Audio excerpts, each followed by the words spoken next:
Saya sekarang punya 425 triliun di BI cash, besok saya taruh 200 triliun. Saya termasuk yang percaya bahwa agen-agen ekonomi itu mempunyai otak sendiri. Daripada pemerintah nggak mungkin mengontrol semua agen ekonomi untuk berjalan. Tapi saya ciptakan kondisi di mana mereka berpikir dan berjalan dan bisa tumbuh, bisa berbisnis.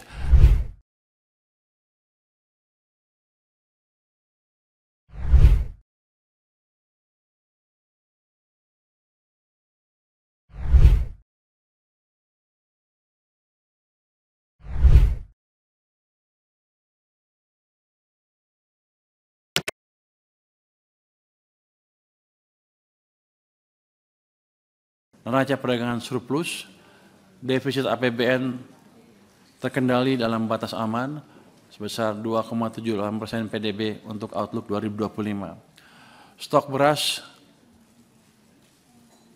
lebih dari 4 juta ton.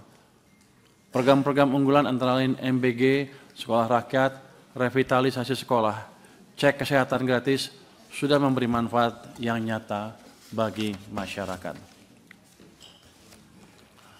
Dengan mencermati dinamika perekonomian dan tantangan yang dihadapi, maka strategi ekonomi dan fiskal 2026 diarahkan untuk mendukung kedaulatan pangan, energi, dan ekonomi dalam rangka menuju Indonesia yang tangguh, mandiri, dan sejahtera. Sejalan dengan hal tersebut, RAPBN 2026 difokuskan untuk mendukung 8 agenda prioritas yang meliputi yang pertama, ketahanan pangan.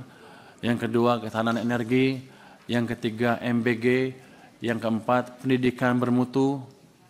Yang kelima, kesehatan berkualitas. Yang keenam, pembangunan desa, koperasi, dan UMKM.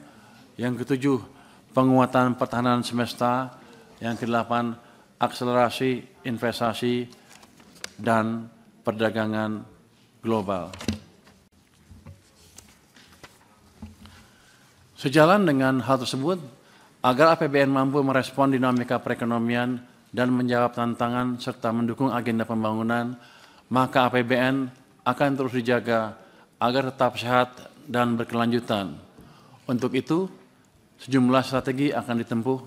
Yang pertama, kita akan meningkatkan belanja yang berkualitas dengan mendorong agar belanja berfokus pada 8 agenda prioritas tadi, efisien produktif dan sinergi sehingga dapat memberi manfaat yang nyata bagi masyarakat dan perekonomian.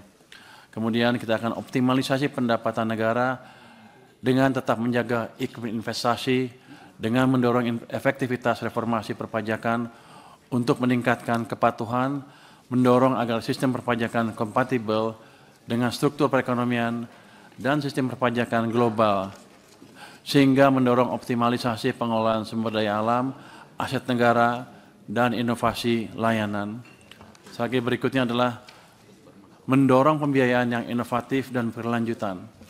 Hal ini ditempuh dengan mengendalikan utang dalam batas aman, mensinergikan peran Danantara untuk akselerasi investasi produktif, dan memanfaatkan sisa anggaran lebih atau SAL untuk mengantisipasi ketidakpastian, serta memperkuat koordinasi dan kolaborasi kebijakan fiskal, moneter, dan sektor keuangan dalam mendukung stabilitas ekonomi dan penciptaan lapangan kerja.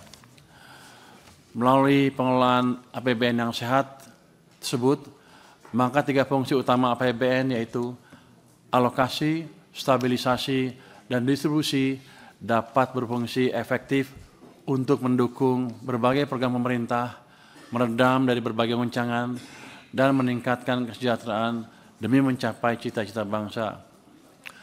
Indonesia yang tangguh, mandiri, dan sejahtera.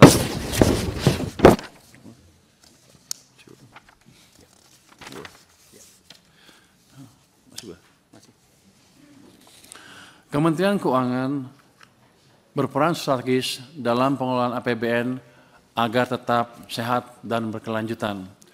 Sebagaimana diamanahkan melalui Undang-Undang Nomor 17 Tahun 2003 tentang Keuangan Negara, Kementerian Keuangan menjalankan tugas pokok yang mencakup 1. Perumusan kebijakan fiskal, 2. Pengelolaan utang negara, 3. Pengelolaan aset negara, 4. Pengelolaan kas negara, 5. pengawasan dan pengendalian, serta 6, akuntansi dan pelaporan keuangan. Selain itu, Kementerian Keuangan juga menjalankan fungsi khusus yaitu sebagai Bendahara Umum Negara, Chief Financial Officer Negara, dan koordinator hubungan fiskal antara pusat dengan daerah. Seluruh pelaksanaan tugas tersebut tetap mengacu pada prinsip transparansi, akuntabilitas, value for money, dan prediktabilitas. Prinsip-prinsip ini menjadi landasan agar keuangan negara tetap kredibel dan dipercaya, sekaligus menjadi instrumen yang berkelanjutan dalam menjaga hubungan antara negara dengan rakyatnya.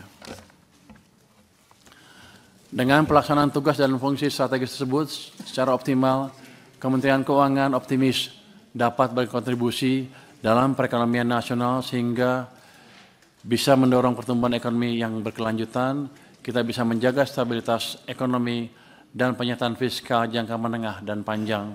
Kemudian kita juga menciptakan aktivitas program pembangunan nasional dan juga ketahanan fiskal dalam menghadapi berbagai goncangan.